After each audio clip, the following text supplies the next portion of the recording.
Smart saving plan తో మీ ఆత్మీయులకు ఉజ్వలమైన సురక్షితమైన జీవితం అందించండి. టాటా ఏఏతో ఇది సాధ్యం.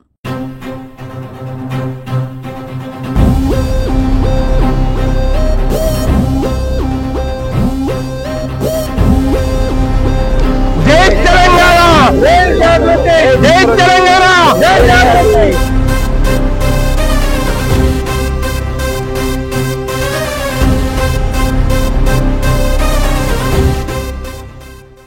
తెలంగాణ జాగృతులకు వస్తున్నా. ఒక 100 మందితో ఇక్కడికి రావడం జరిగింది ఇళ్లకు.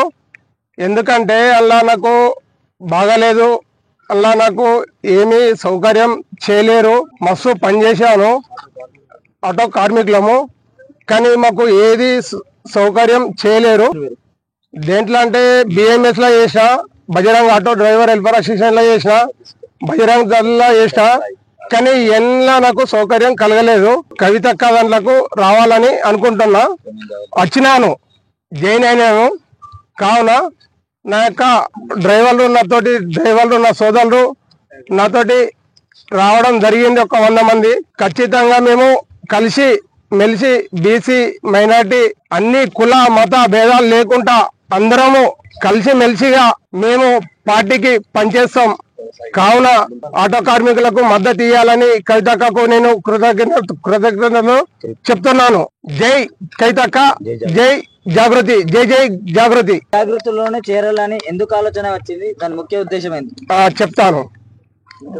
అయితే ఇంతకు ముందు యూనియన్ లో ఉన్నాను, బజరంగ్ అండ్ BMS అనుసంధానం. అయితే ఇక్కడ కాటిపల్లి వెంకటరమణారెడ్డి గారు ఉన్నారు ఎమ్మెల్యేగా. అయితే నేను ఆటో కార్మికుని, కాకపోతే వాళ్ళు ఏంటంటే ఏ సౌకర్యం లేదు, ఫోన్ లిఫ్ట్ చేయడం లేదు, ఏదన్నా రెస్పాన్స్ చేయడం లేదు, పోతే సమస్యల గురించి ఏమైనా చెప్పుకుంటే కూడా పట్టించుకోవడం లేదు. ఎందుకు మరి పని చేయడం? మనకు ఒక పూట లేకున్నా అన్నము, ఫోన్ ఎందుకున్నది? ఒక పూట లేకున్నా ఫోన్ లిఫ్ట్ చేయాలి. ఏ రాత్రి వచ్చినా, ఏ పగలొచ్చినా ఫోన్ ఖచ్చితంగా, ఎంత పగొందైనా సరే ఫోన్ లిఫ్ట్ చేసి కరెక్ట్ చెప్పాలి. కానీ ఫోనే లిఫ్ట్ చేయరు. ఎందుకు? మనకెందుకు పార్టీలో ఉండడం అని నాకు నచ్చలేదు, మనసు తిరిగింది. కాబట్టి నేను తెలంగాణ జాగృతి కవితక్క దాంట్లకు రావాలని అనుకున్నా, వచ్చాను. 100 మందితోటి జాయిన్ అయినాను. ఇది కాబోతున్నాను. ఈరోజు ఖచ్చితంగా ఈరోజు భారీ ఎత్తున జాయిన్ అయినాం. మీటింగ్ పెట్టుకొని ఇంకా భారీ ఎత్తున కామారెడ్డి జిల్లా సభ పెట్టాలనుకుంటున్నాము. ఇక్కడ మాకు అన్ని సౌకర్యాలు కలిగించాలి. అది యూట్యూబ్లల్లో ఛానల్లో చూస్తున్నాం కాబట్టి ఆటో కార్మికుల గురించి ఎంతో మంది బలైపోయారు. ఏది 15,000 ఇస్తా అని ఆటో వాళ్ళకు ఇయ్యలేడు వాళ్ళు కాంగ్రెస్ ప్రభుత్వం. అట్లా అని కవితక్క కూడా చాలా పోరాటం చేస్తుంది ఆటో కార్మికులకు. అందుకని నాకు ఇళ్ళకు రావడం జరిగింది. కవితక్క ఆధ్వర్యంలోనే మేము జాయిన్ కాబోతున్నాం. ఖచ్చితంగా అవుతాం.